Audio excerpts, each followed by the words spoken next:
این نوارها 2 روز پیش از مرگ امیرجان گرفته شدند. زمان تهیه گزارش این طفل 2 ساله فوتید. نزدیکان امیرجان که بعد از 2 جراحی و 2 ماه معالجه در این بیمارستان درگذشت، طبیبان را گناهکار می‌دانند. اپراسیا کردن، گرده را اپراسیا کردن، ما رفتیم به بیگره. کلوب رفتیم با تلفن که سر چه خیلی گفت سوزه، شب چه خیلی سوزه. سری با کار رفتم که یک تلفن قد کردن که خلا بخیر بیا که گلاگ وزمی شده. با بچه ما گرفتیم اومدیم گفتیم چی گپه؟ گفت که نه اجازه بدین که شکم دم آورده دیلش میکفه میمبره. ما تیز اپراسیا کردیم که امی دمش یک جای رودوش بینیم. گفتیم خیمالی توکلش به خدا بر اپراسیا کرد. برد اپراسیاش کرد، خیلی 5 ساعت اپراسیاش دوام خورد. بعد همونجا شنیدیم که ژلودکا کفیده بوده. نزدیکانش میگویند امیرجان را ماه نوامبر با درد پیشابدان آوردن و ادعا دارند که خطای طبیبان در بیمارستان قریه بالا سبب از دست رفتن طفل شد. میزد میخورد را میگشت، ای خوردن مونده دمیدم هیچ نمیخورد، فقط خود چشم پوشید، میخوردگیش هم میفرید، او فقط میخورد تمام. ای رهگردی مونده بودکم مونده. میگفتمش که بچه‌م هم خالش ده اپا میگفت کسل، میگفت تمام کسل، میگفت تمام. نزدیکان امیرجان میگویند بعد جراحی و بد شدن وضع کودک آنها دیگر طبیبی را که او را جراحی کرده بود ندیدند. در بیمارخانه گفتند که دکتر در شعبه بیماری‌های قلب بستری است.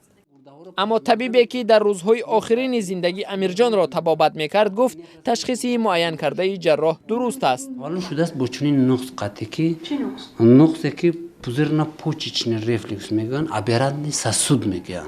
راکوی علاوه که راه را میبندد و پیشاب از پیشابدان وقتی پیشاب کردن جمع میشود و وقتی که وای میخواد پیشاب کند قسمی پیشاب بیرون میورد، قسمش قفا میرود.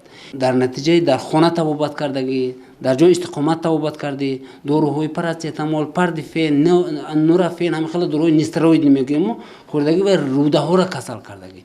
در این مابین روده ها سوراخ شده است. روده را اپراسیا کردن، جراحی کردن.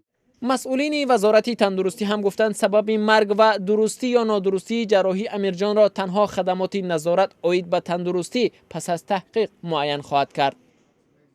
شکایت ساکنان از کار طبیبان کم نیست. ستون مهره عبدالوهاب کریموف در یک صدمه آسیب دید. بعد جراحی از پای روان ماند و او را برای معالجه به روسیه بردند.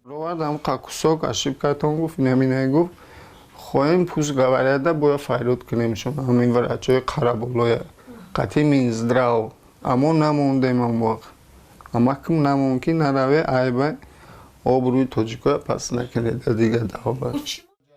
حالا تلاش دارد به پا خیزد. میگوید هرچند در کشور طبیبان صاحب تجربه کم نیستند اما اشتباه یک نفر میتواند باعث دلسردی بیماران از طبیبان شود. خدمات نظارتی دولتی، فعالیت طبی و حفظ اجتماعی اهالی در 10 ماه سال 2018 بر اساس شکایت ساکنان 40 پزشک را برای راه دادن به خطا ضمن معالجه به جوابگری مأموری کشید. اما کارافتادها و کارشناسان میگویند اشتباهایی که این خدمات آشکار کرده است قطره از بحرند.